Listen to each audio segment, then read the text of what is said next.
Bonsoir à tous. Merci, vraiment un grand merci. Je suis désolée, je suis un petit peu émue. Ça fait partie du jeu. Je suis vraiment très très très contente de voir la salle pleine. Très très contente que Nora soit avec nous. Alors, ce serait à mon tour de remercier, de dire quelques mots aussi. Alors moi, en ce qui me concerne, je remercie donc bien sûr en tout premier lieu Nora, dont je vais reparler un petit peu plus tard. Donc je remercie bien sûr Dominique, qui est directrice du réseau ALEC, auquel j'appartiens, qui a aussi contribué à organiser ce projet, et remercier toutes les personnes qui ont contribué, qui ont participé de près ou de loin à organiser donc la venue de Nora, et qui ont manifesté de l'enthousiasme pour ce projet. Je voudrais vraiment tout particulièrement remercier les étudiants d'LCE, de LEA, parce que j'ai été vraiment très très touchée par leur intérêt pour cette thématique. Et ils sont super, ils sont dynamiques. C'est aussi eux qui m'ont donné envie de faire venir Nora. Alors Nora, pour situer un petit peu, j'ai eu la chance de la rencontrer, de l'interviewer pendant mes recherches de thèse en Argentine. Et un peu au fil de la discussion, parce que c'est quelqu'un qui voyage beaucoup en Amérique latine, et ça m'a impressionnée, je ne savais même pas qu'elle voyageait autant. Et du coup, au fil de la discussion, je lui ai demandé si elle viendrait en France. Et elle m'a tout de suite répondu oui, un oui clair, un oui franc. Je me suis dit, si elle dit oui comme ça, d'un trait, il faut absolument le faire, il faut absolument arriver à la faire venir. Donc c'est un peu un rêve qui se réalise, et je suis vraiment très très très contente. J'ai du mal à trouver les mots. Et ça comptait aussi énormément pour moi. C'est là où je vais revenir à Nora. C'est vraiment quelqu'un d'admirable. C'est vraiment... Je suis désolée.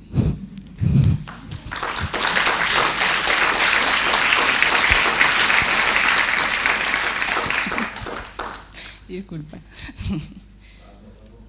Vamos, claro. C'est vraiment tout simplement un modèle à suivre. Bon, surtout, par le passé, elles ont vraiment fait preuve d'une...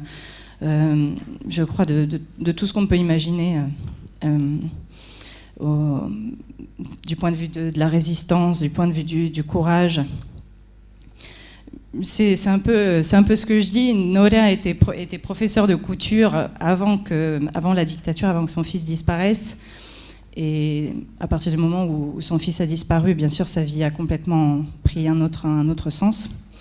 Mais pour moi, elle est restée professeure quelque part. Elle n'était plus professeure de couture, elle est devenue un peu professeure de vie, professeure de résistance, professeure de courage. Et je crois qu'il n'y a pas de meilleur modèle à suivre. Surtout aujourd'hui, on vit dans un drôle de monde où on entend des nouvelles terribles tous les jours. Donc je crois qu'il n'y a pas de meilleur modèle, et je le redis, je suis vraiment très très très très très heureuse qu'elle soit là et qu'elle nous fasse l'honneur d'être à Limoges. Gracias, Nora.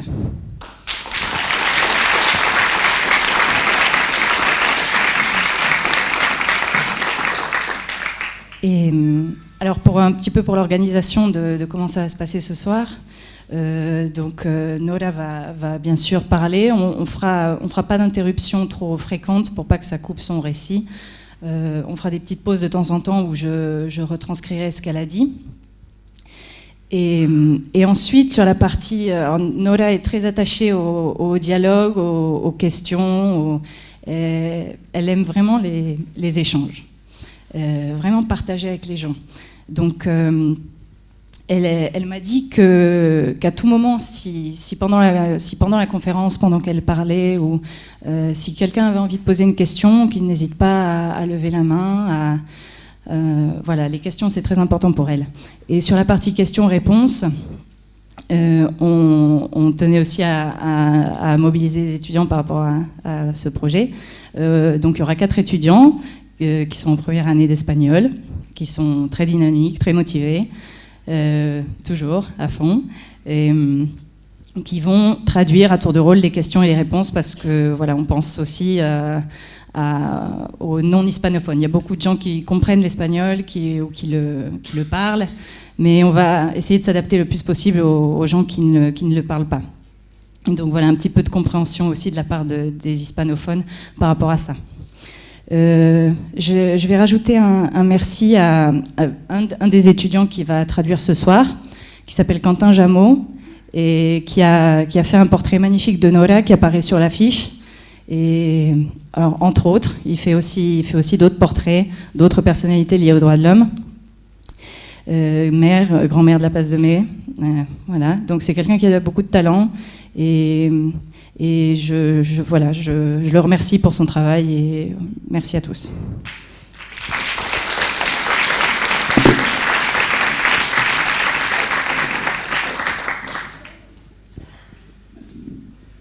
Buenas noches a todos los varones y mujeres. Bonsoir, mesdames, messieurs. Yo no sé todas las cosas que dijo Amandine. Elle ne sait pas tout ce que j'ai dit. Ojalá yo no los desilusione. J'espère ne pas vous décevoir. Bueno, y les quiero contar que yo estoy así, pero no estoy de incógnita. Lo que pasa es que me caí y tengo un ojo medio en compota. Va. Elle est désolée, en fait, elle porte des lunettes. C'est pas vraiment volontaire. Elle est tombée dans la rue, pour la petite histoire, un jour avant qu'elle prenne l'avion. Heureusement, c'était pas trop grave. Et donc c'est pour ça la gêne un peu, parce qu'elle a un bleu, et c'est pour ça qu'elle met les lunettes. Cuando entre en confianza me los voy a sacar. Quand on sera un peu plus en confiance, je les enlèverai. Bueno, yo soy Nora Morales de Cortiñas.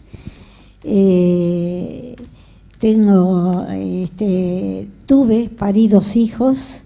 Tengo uno detenido desaparecido, Carlos Gustavo, desde el 15 de abril de 1977. Donc je m'appelle, elle se présente, elle s'appelle Nora Morales de Cortiñas, et elle est mère de deux garçons, dont l'un a disparu quand il avait 24 ans, le 15 avril 1977. Pertenezco a las Madres de Plaza de Mayo, línea fundadora de Argentina, pero estoy desde el principio que empezó las madres a reclamar y salir a la calle, que estoy en la agrupación de Madres de Plaza de Mayo. Ahora estamos en 2 grupos, por eso soy de la línea fundadora. Elle appartient au groupe Madres de Plaza de Mayo, Línea Fundadora, donc les mères de la Place de Mai, ligne fondatrice. Elle a fait partie du mouvement des mères de la Place de Mai depuis le début. Mais aujourd'hui, les 2 associations sont divisées, d'où ce nom de ligne fondatrice.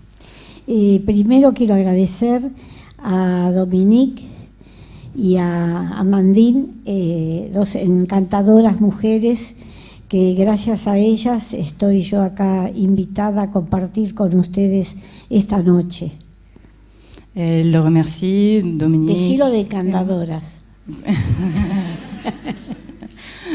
Voilà, elle me dit de traduire tout ce qu'elle a dit, voilà, donc de ne pas oublier de dire que Dominique et moi étions des femmes charmantes.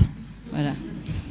Et qu'elle était contente qu'on lui ait permis qu'on ait mené ce projet. Bueno, yo estoy contenta de estar acá, de poder transmitir un poco de la historia nuestra, de nuestros hijos, hijas y de las madres, y poder compartir con ustedes una parte de esa historia. Donc je suis heureuse de pouvoir de partager avec vous. Les mères font ça, elles partagent les histoires qui sont liées à leurs fils, à leurs filles. Et donc elle va partager un petit peu son histoire avec vous. En Argentina vivimos una época de terrorismo de Estado, donde se cometieron crímenes, desapariciones, tortura, muerte, cárcel y exilio. En Argentine, donc, elle raconte qu'ils ont vécu une dictature terrible, pleine de crimes, de tortures, d'assassinats, de disparitions. Primero, antes de que empezara la dictadura cívico-militar religiosa, tuvimos en un gobierno constitucional de Isabel Martínez de Perón, tuvimos el terrorismo de Estado ya.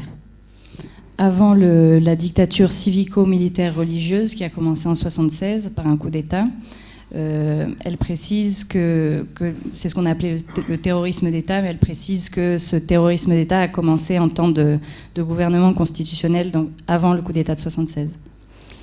Y después del 24 de marzo de 1976, las Fuerzas Armadas, en combinación con el poder económico, dieron un golpe de Estado y empezamos a tener esa dictadura que dije ya cívico-militar religiosa.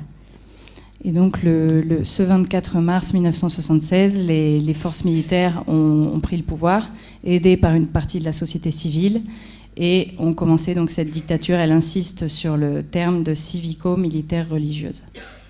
Con represión, con persecución a una parte de la población, la mayoría jóvenes, y con una metodología aberrante, copiada de otras épocas, de otros países, de lo que fue Argelia y también Francia, que fue esa metodología de la desaparición forzada de personas.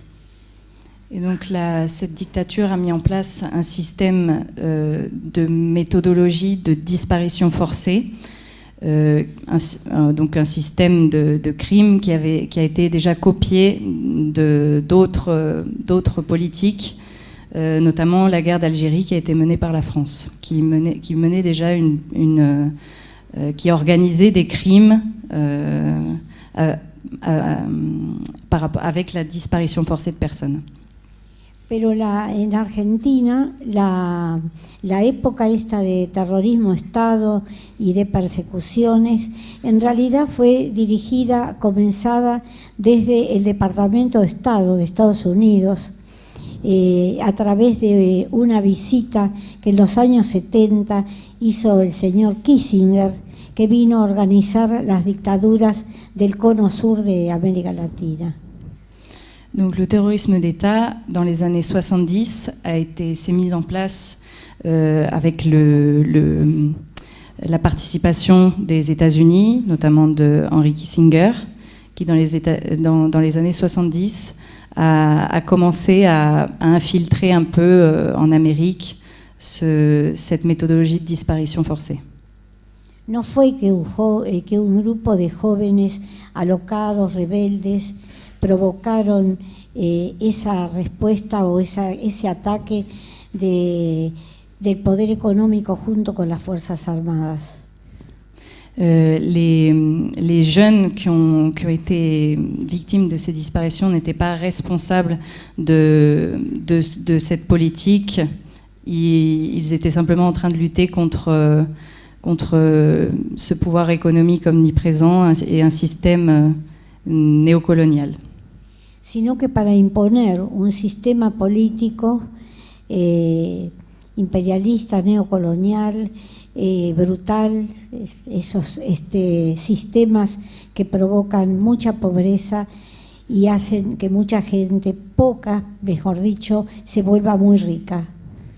C'est ce système néocolonial, impérialiste que les États-Unis cherchaient justement à créer et auquel les victimes de la dictature s'opposaient. Et un système donc, qui favorise les disparités, les inégalités, la pauvreté des gens.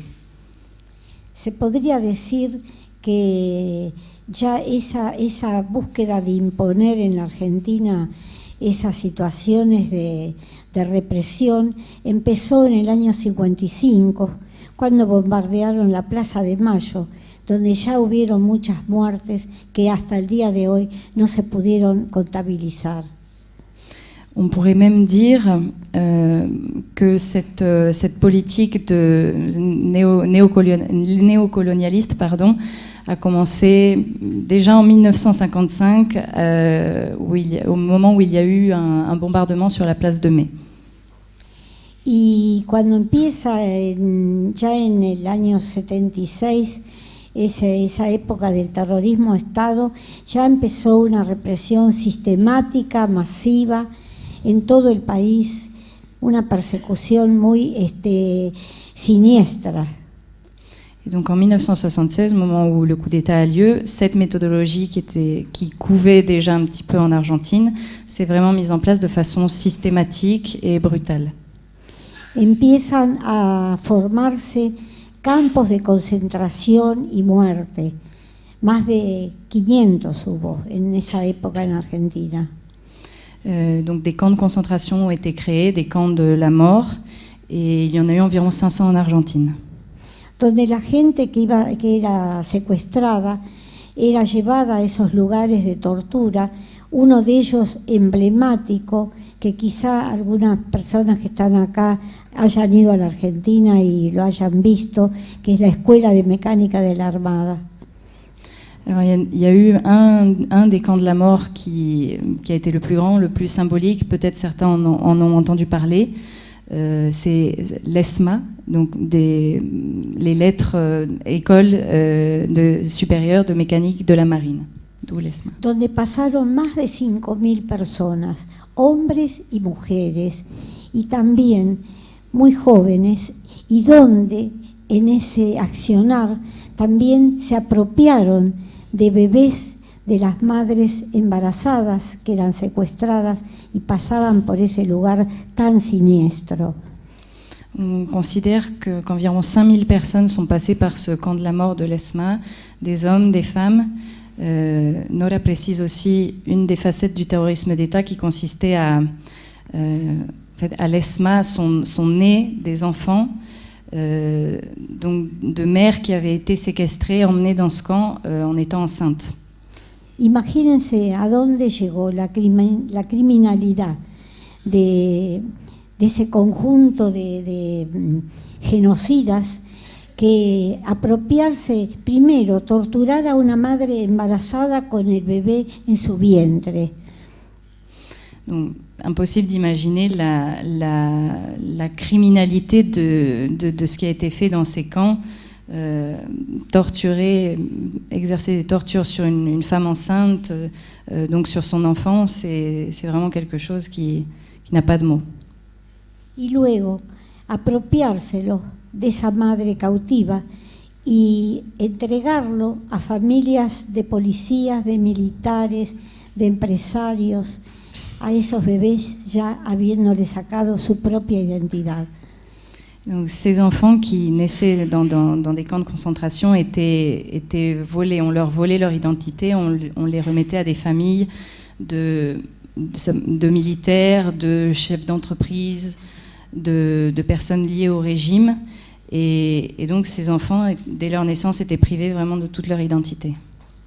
Todas las personas, hombres y mujeres que pasaron por esos campos de tortura y muerte, todos fueron torturados brutalmente, no se ha respetado por eso ni mujer, ni persona algunas mayores que también se llevaban, sino que era entrar ahí para la tortura y la muerte. Absolument tous les hommes et toutes les femmes qui sont passés par ces camps comme l'ESMA ont été torturés. Ils entraient vraiment dans ce camp pour être torturés. Y una de las formas en donde terminaba esa tortura era en los vuelos de la muerte. Algunos de ustedes habrán leído o habrán escuchado que se subía aviones a gente que estaba muy torturada, le daban una inyección que se llamaba de peto total, una inyección que tenían para adormecer, y las arrojaban al río, al mar, con vida, o sea, era toda una metodología estudiada y muy siniestra. Esas personas que las adormecían y mucha gente la arrojaban con piedras en los pies, con cemento o en tambores, como ha pasado un caso que muchos habrán leído, el hijo de Juan Gelman, que fue arrojado en un tanque de petróleo con cemento para que ese cuerpo, para que ese joven no fuera encontrado flotando ese tanque sobre el agua. Après, donc les personnes qui passaient par ces camps de la mort, qui étaient torturées, la politique, la méthodologie de la dictature, c'était de les faire disparaître, et donc faire disparaître leur corps. Et pour faire ça, ils ont mis en place ce que peut-être certains d'entre vous connaissent ou en ont entendu parler, ce qu'on appelait les vols de la mort. Les corps des personnes qui avaient été torturées auparavant étaient... il les mettait dans un avion après leur avoir fait une injection d'une drogue très puissante qui s'appelle le pentotal et qui les rendait inconscients, mais ils étaient vivants. Nora a beaucoup insisté sur le fait qu'ils étaient vivants. Et là aussi, ça correspondait à toute une stratégie qui était mise en place pour que personne ne retrouve leur corps. Dans ces vols de la mort, il y a également eu des personnes à qui on avait mis des pierres aux pieds pour que justement leur corps ne remonte jamais à la surface. Yo les quiero decir que relato esto porque es la realidad de lo que vivimos y me da pena que la traducción la haga Amandín, lo escuchen los jóvenes con los que hoy estuve, pero esto es necesario contar la historia, porque cuando las madres seguimos, preguntan por qué seguimos. Es porque buscamos la verdad, la justicia y la memoria día por día. Esto no se puede olvidar ni perdonar. Alors Nora dit qu'elle est, entre guillemets, désolée de devoir raconter ça, que je doive le traduire, parce que c'est vrai, ce sont des choses très très dures, mais elle tient à le faire parce que c'est la vérité, parce que c'est ce qui s'est passé, c'est ce qui s'est vraiment passé, c'est ce qu'elles ont vécu. Et beaucoup de gens aussi demandent au maire de la place de Mai, entre guillemets, pourquoi est-ce que vous continuez après presque 40 ans après la dictature? Et tout simplement, elle continue parce que pour ce genre de crime, il n'y a pas de pardon possible et pas d'oubli non plus. Quizá muchos de ustedes tengan abuelita o hayan tenido o conozcan algún familiar que hayan pasado por los campos de concentración nazi. Y lo que hubo en Argentina, hubo una metodología nazi propiamente. Et peut-être que certains d'entre vous ont leurs grands-parents qui ont peut-être été déportés dans les camps de la mort nazis. Et parce qu'en fait, la méthodologie de la dictature argentine, c'était exactement la même. Como el caso de Argentina pasó en nuestros países, además de que acá en Francia han vivido la guerra y en otros países de Europa, nosotros sin haber sido una guerra, ha sido una represión brutal con todas estas calamidades que pasaron en otros países del mundo. En Argentine, donc ils ont vécu tous ces crimes, mais il faut pas oublier, Nora insiste là-dessus, que ça correspond aussi à des politiques, des méthodologies qui ont été mises en place dans d'autres pays. Las madres participamos de una federación latinoamericana de familiares, de asociaciones de familiares de detenidos desaparecidos, que está en nuestra América Latina, formada por más de 16 países que tuvieron también esta represión terrible y que fue programado, vuelvo a repetir, que no fue inventado, sino que fue programado desde el norte para apropiarse de todos nuestros países. Et donc les maires de la place de Mai, de la ligne fondatrice, sont rattachés à une fédération de familles et de victimes de prisonniers, de disparus ou d'ex-détenus. Et cette fédération regroupe 16 pays, donc 16 pays où tous ces crimes ont été mis en place. Los desaparecidos nuestros, como de otros países, son la mayoría jóvenes que se rebelaban a un sistema económico de pobreza.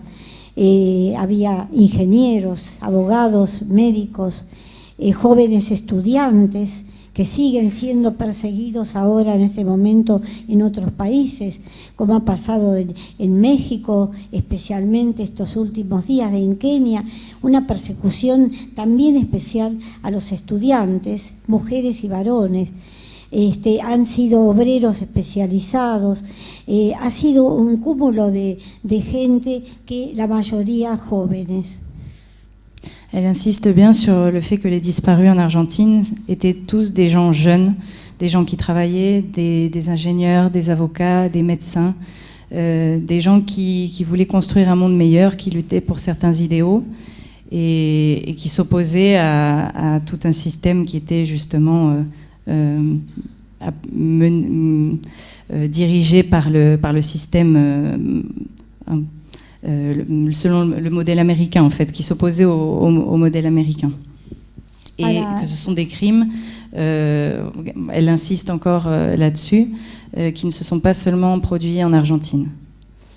Para este armado de esas represiones, se utilizó también un programa que se llamó el Plan Cóndor, que a lo mejor algunas personas que están acá alguna vez leyó, que era la combinación de las Fuerzas Armadas de nuestros países del cono sur de América Latina, de Perú, Bolivia, Paraguay, Chile, Uruguay, Brasil y Argentina.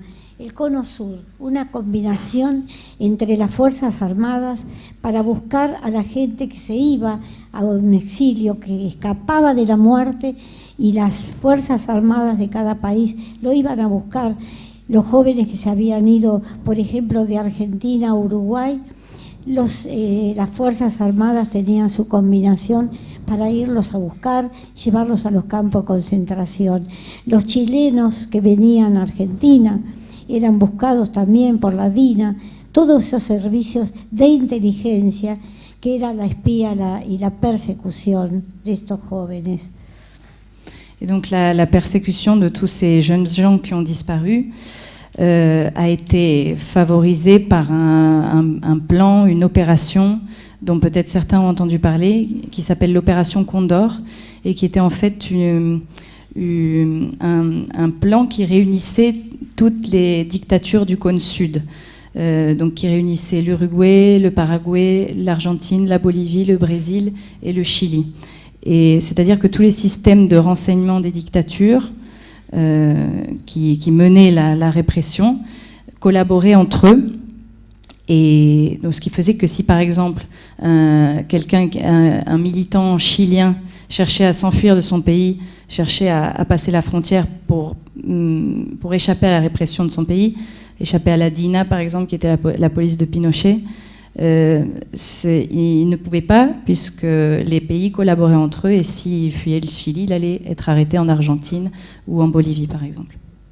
De todo ese sistema de represión y desapariciones y todo este crimen que se fue cometiendo, de ahí surgimos las Madres de Plaza de Mayo, de salir a la búsqueda, de un día en cada casa que desaparecía se llevaban secuestrado un hijo, una hija. En esa familia empezaba el gran drama y empezó la búsqueda de esos hijos, de esas hijas. Donc c'est à l'issue de toute cette politique répressive que sont nés en fait les maires de la place de Mai. Les disparitions produisaient forcément des drames dans chaque famille. Un fils, une fille allait disparaître. Donc c'est ça qui les a poussés à aller dans la rue. Yo les quiero decir que la desaparición forzada de personas es el crimen de crímenes. Es cuando una persona se la llevan y no tiene derecho ni a una defensa en juicio, ni a ejercer su religión, ni saber qué pasó con su familia. Es un crimen que no prescribe, que sigue en el tiempo, que todos los días tenemos nuestro hijo desaparecido. En Argentina hemos avanzado en los juicios, pero no se abren los archivos para saber qué pasó con ellos y ellas. Alors, Nora insiste sur le crime de la disparition forcée. Elle appelle ça le crime des crimes. Ça correspond en fait à quand une personne n'a vraiment plus aucun droit, n'a plus le droit de penser, d'avoir une idée, d'avoir une religion, quand une personne ne peut pas avoir d'informations sur une personne de sa famille, une personne disparue. Et... Ay, me perdí, Norita. Bueno, salimos a la calle las madres, salimos a golpear puertas, salimos a preguntar qué había pasado con nuestros hijos y ahí nos fuimos encontrando. Et donc, c'est à l'issue de tout ça. Yo sé que Amandine está sintiendo a la par mía, pero de ustedes también, porque esto nos toca a todos. La brutalidad, la desaparición, la tortura, nos llega a los pueblos. No es solamente la madre, el padre, los hermanos. Esa metodología terrible llega al pueblo todo. Por eso se pierde ella en un momento, porque... Oui, je suis désolée. Yo así nos vamos distendiendo un poquito, ¿no es cierto? Je suis désolée, je lui disais tout à l'heure que je m'étais perdue dans la traduction, je ne savais plus, j'ai traduit une partie et j'en ai peut-être laissé une. Et elle dit, oui, bon, c'est à l'issue de toute cette répression qu'on est sorti dans la rue, elle reprend, et elle dit, bon, mais c'est normal que peut-être elle se perde dans la traduction parce que c'est un thème fort, c'est un thème qui nous touche tous parce que ça touche aux êtres humains. Et donc voilà, ça peut... Je m'en excuse d'ailleurs, je suis désolée. Ça... Yo les digo que después que yo les cuento un poquito la historia de las madres, si ustedes tienen deseos de tener un diálogo, de hacer alguna pregunta, ¿no es cierto? Porque a lo mejor siempre queda algo, uno viene de lejos, todo no sale en la historia del día, ¿no es cierto? A lo mejor tienen deseos de hacer preguntas después. ¿Qué les parece? ¿Sí? Voilà, elle insiste sur les questions. Elle aime avoir des questions. Et donc, elle demande à ne pas hésiter si une personne a des questions à poser sur les mères, sur un autre point. Las madres salimos y nos fuimos viendo en oficinas públicas, en lugares donde todos íbamos a preguntar por nuestros hijos, nuestras hijas, y nos fuimos encontrando en lugares comunes al momento que íbamos varias madres. Donc les mères, quand elles ont commencé leur résistance, elles sont sorties, elles sont allées un petit peu partout, donc dans la rue, dans les églises. Elles essayaient de se retrouver un peu partout où elles pouvaient pour avoir des informations sur leur fils, leur fille disparue. Y en esos caminos nos encontramos en un lugar que se llamó la Vicaría de la Marina, donde atendía un monseñor que tenía sotana y botas, puesto por la Marina. Era un oficial, pero que era además un obispo, ¿no? Por eso tiene que ver la relación de la Iglesia católica con esa gran represión. Et donc, parmi tous ces endroits où elles allaient, elles ont essayé d'aller chercher des informations sur les disparus au vicariat de la Marine. Et donc, c'est à cet endroit où elles ont notamment été en contact avec un évêque qui utilisait donc une soutane avec des bottes militaires. Donc, c'est un exemple qui illustre bien la connexion entre l'Église en Argentine et les militaires. Y así nos encontramos allí, y una de las madres que estaba pidiendo también por su hijo y su nuera, se le ocurrió reunir a un grupo de madres y proponer ir a la Plaza de Mayo a expresarnos delante de la Casa de Gobierno y ver si podíamos entrar a pedirle, que en ese momento era Videla, el asesino Videla, el presidente ilegal totalmente, a pedirle dónde estaban nuestros hijos e hijas. Et donc un jour, lors d'une rencontre au vicariat de la Marine, c'est là qu'une des fondatrices des Mères de la Place de Mai a eu l'idée de sortir dans la rue, de se réunir vraiment sur la Place de Mai qui était face à la Casa Rosada, le palais présidentiel. Donc à l'époque, un président totalement illégal, donc, qui s'appelait Jorge Rafael Videla. Ouais, c'était lui qui dirigeait à ce moment-là. Et l'objectif, donc l'idée de cette mère qui a créé un peu le mouvement, c'était justement qu'elle soit vue par les dirigeants, qu'elle soit vue par tout le monde, parce que cette place était vraiment centrale. Y ahí empezamos a ir un 30 de abril de 1977 a la Plaza de Mayo y eran en ese momento 14 madres nada más. Elles se sont réunies la première fois donc le 30 avril 1977 et au commencement elles étaient 14. Empezamos a planificar qué íbamos a hacer, pero pusimos un día a la semana para la reunión. Primero, el primer día fue sábado, no había nadie en la Plaza de Mayo, las oficinas estaban cerradas, la Casa de Gobierno estaba cerrada, entonces se propuso ir en un día de semana, se propuso el viernes siguiente. Alors au début, elles ont cherché à s'organiser, elles ont essayé de décider d'un jour pour se réunir donc sur cette place de Mai. Au début, elles ont décidé de faire ça le samedi. Donc cette première rencontre a eu lieu un samedi et il n'y avait personne. Les magasins étaient fermés, tout était fermé, même la Casa Rosada. Donc elles ont décidé de plutôt se réunir un jour de semaine. Como la gente que tiene supersticiones piensa que los días con R traen mala suerte, entonces el viernes tenía la R y algunas madres decían, uy, nos va a traer mala suerte, ¿por qué no elegimos otro día? Y ahí elegimos el día jueves para ir a la plaza. Hasta el día de hoy vamos los jueves a la plaza. Alors il y a parfois des superstitions et parmi les superstitions, on dit que en Argentine que les jours de la semaine qui ont un R, donc notamment viernes, vendredi, ça porte malheur.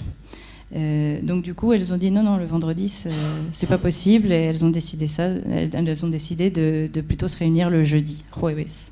Et jusqu'à aujourd'hui, elles se réunissent sur la place de Mai le jeudi. No hay ningún partido político ni ninguna agrupación que tenga la perseverancia que tuvimos y tenemos las madres, que se van a cumplir ahora 38 años que vamos todos los jueves a la Plaza de Mayo y exigimos esa verdad, memoria, justicia, hasta el día de hoy que seguimos yendo. Donc Nora dit qu'il n'y a aucun mouvement, aucun parti politique qui a fait preuve d'autant de résistance, qui a autant résisté dans le temps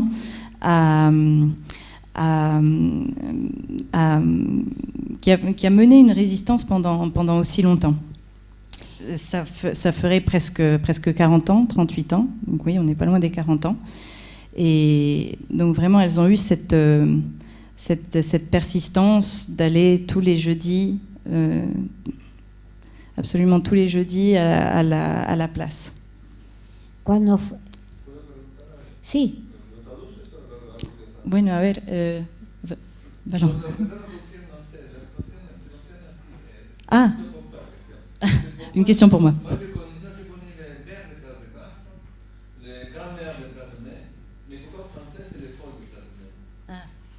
Ah, bueno,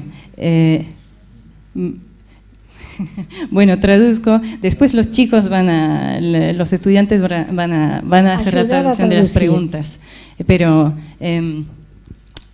O sea, Nora, bueno, Mario es argentino. No, después voy a contar un poquito. Ah, pero eso lo puso un periodista francés. Un periodista francés le preguntó a un militar que estaba en la Casa de Gobierno, ¿quiénes son esas mujeres que vienen siempre a la plaza? Desde una ventana de la Casa de Gobierno. ¿Quiénes son? Y el militar, muy educado, dijo, son unas locas que vienen ahora, se van a cansar. Cuando haga frío o mucho calor, van a dejar de venir a la plaza. No se le dio. Alors, on a donc c'est un compatriote argentin de Norita qui est exilé, je le précise parce que c'est un ami. Et donc, il demandait à Nora un petit peu la différence entre, on parle des mères de la place de Mai, des grands-mères de la place de Mai. On a aussi dit les folles de la place de Mai. On parlait toujours d'elles comme des folles de la place de Mai. Et donc, il demandait un petit peu l'origine de ce terme, las locas, les folles, à Nora. Et Nora lui a répondu que ça venait d'un journaliste français, en fait, qui était... ça vient pas de lui, mais c'était un journaliste français, justement, qui avait demandé aux militaires qui étaient ces femmes qui manifestaient sur la place. Et le militaire avait répondu, bien sûr, son unas locas, c'est une bande de folles. El movimiento de las madres fue creciendo porque todos los días en la Argentina, de norte a sur, de este a oeste, todos los días había represión, todos los días se llevaban gente secuestrada, gente que no aparecía. Entonces el movimiento, cada jueves aparecían nuevas madres que se sumaban a este movimiento de búsqueda, de angustia, del gran dolor de la pérdida. Donc le mouvement des mères de la place de Mai a grandi dans tous les sens, du nord au sud, d'est en ouest, comme dit Nora, parce que la répression, les disparitions, c'était tous les jours, donc il fallait rechercher absolument. Cuando llegó la mitad del año 77, ya éramos un grupo bastante ruidoso ahí en la plaza, aunque éramos silenciosas en el caminar, pero ya molestábamos, y entonces los militares propusieron infiltrar a un capitán de la Marina para que nos espiara para hacer después un operativo. El capitán se llamaba Alfredo Astiz.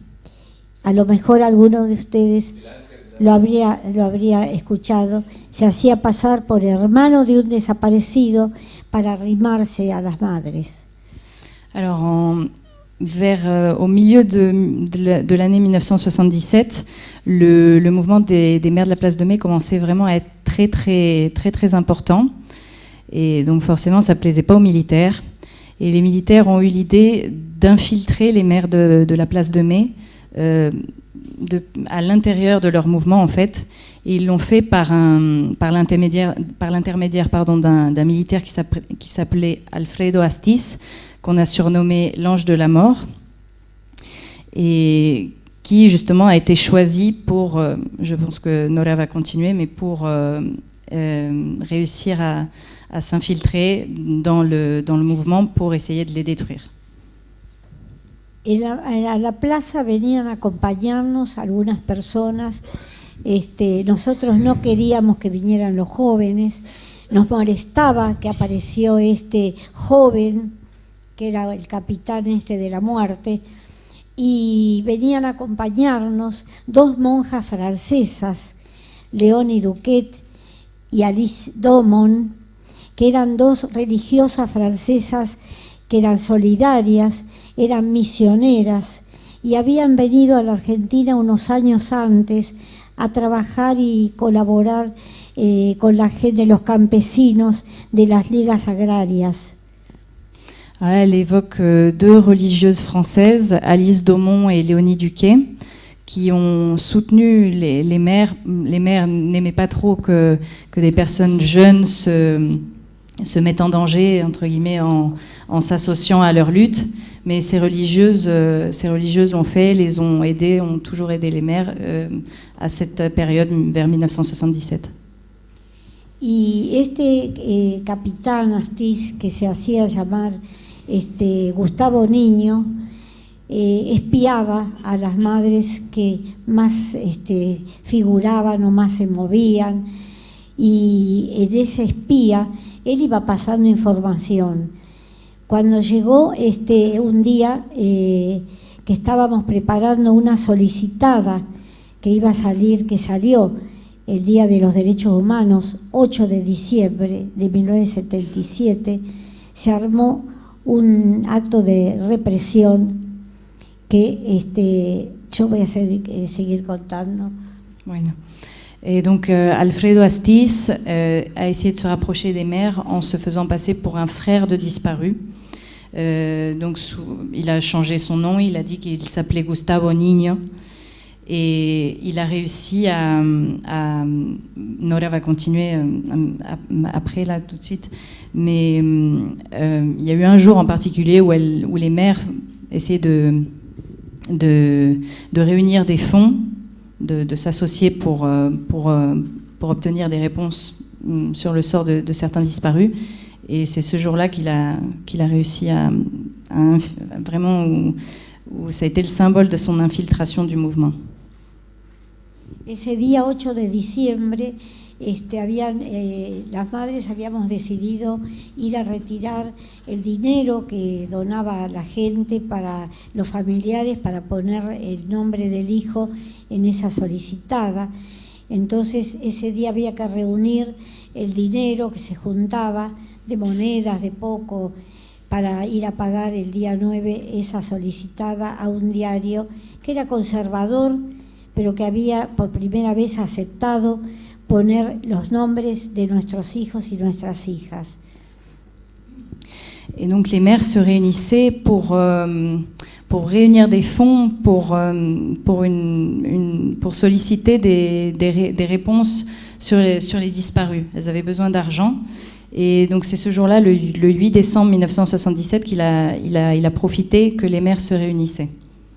Y nos había prestado un lugar, una iglesia, la iglesia de la Santa Cruz, que no es de la cúpula de la iglesia católica, es una partecita que está más independiente. Nos había cedido para que la gente que no podía ir a la plaza se reuniera ahí. Ese día se reunieron con varias personas conocidas que también buscaban familiares. Fueron unas madres, un grupo de madres, para juntar ese dinero y los nombres que faltaban. Donc ce jour-là, les mères s'étaient réunies dans une église, l'église de Santa Cruz, qui n'appartenait pas au sommet vraiment de l'église, et où elles devaient justement faire le point sur les fonds dont elles disposaient. Genocida, el capitán Astiz, había ido con una patota a espiar a la gente que estaba reunida en la iglesia, y él entró y, haciéndose ver que quería poner una parte del dinero, empezó a señalar a la gente que tenía que ser secuestrada adentro de ese ámbito, y empezó a decir: yo no tengo, no me alcanza, mirá. Y mientras tanto iba señalando a la gente que tenía que ser secuestrada. Donc Astiz, ce jour-là, le 8 décembre 1977, il avait réuni un groupe de militaires qu'il avait disposé discrètement autour de l'église. Et lui, donc toujours en se faisant passer pour un frère de disparu, Gustavo Niño, il est rentré dans l'église comme s'il participait à la collecte des mères de la place de Mai. Et donc il a fait une espèce de code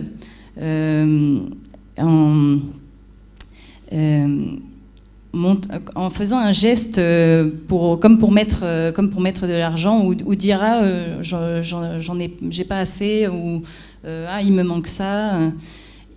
À chaque fois, il faisait un geste vers la mère qu'il fallait séquestrer, que le groupe militaire devait séquestrer.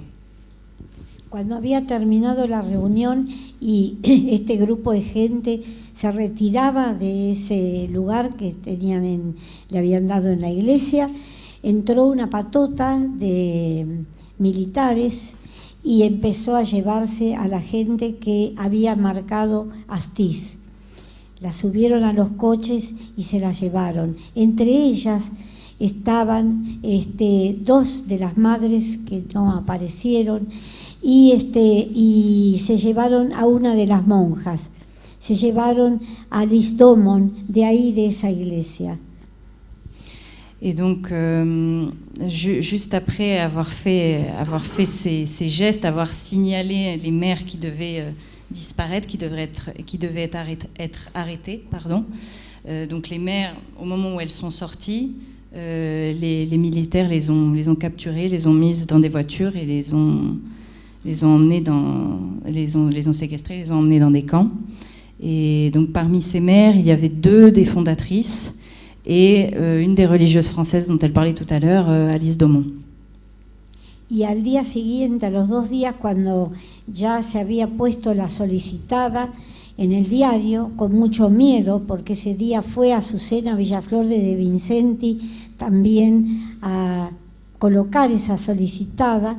Después, al día siguiente, fueron secuestradas el resto de las personas, Azucena, que había sido la inspiradora de ir a la Plaza de Mayo, y fueron a buscar a la otra monja francesa al colegio donde vivía, que era el colegio de San Pablo, en la provincia. También la fueron y quedaron las 2 monjas desaparecidas y el grupo de familiares.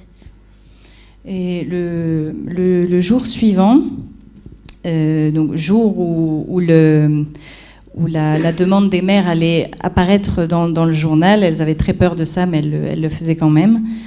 Donc pour demander justice et vérité par rapport à certains disparus. Donc ils ont séquestré Azucena Villaflor de Vincenti, qui est l'une des fondatrices de la Place de Mai. Des mères de la Place de Mai, pardon. Así se llevaron a todo ese grupo de personas y en ese momento ni la iglesia quiso reconocer que se habían llevado 2 religiosas, ni el gobierno francés en el primer momento quiso reconocer a esas monjas como 2 misioneras que habían venido para apoyarnos, para ayudarnos, para darnos su solidaridad. Et Léonie Duquet, la deuxième religieuse française, a aussi été séquestrée ce jour-là. Et ces 2 religieuses, Alice Domon et Léonie Duquet, n'ont jamais été reconnues en tant que victimes, même par le gouvernement français, qui n'a jamais reconnu qu'elles aidaient les mères de la Place de Mai.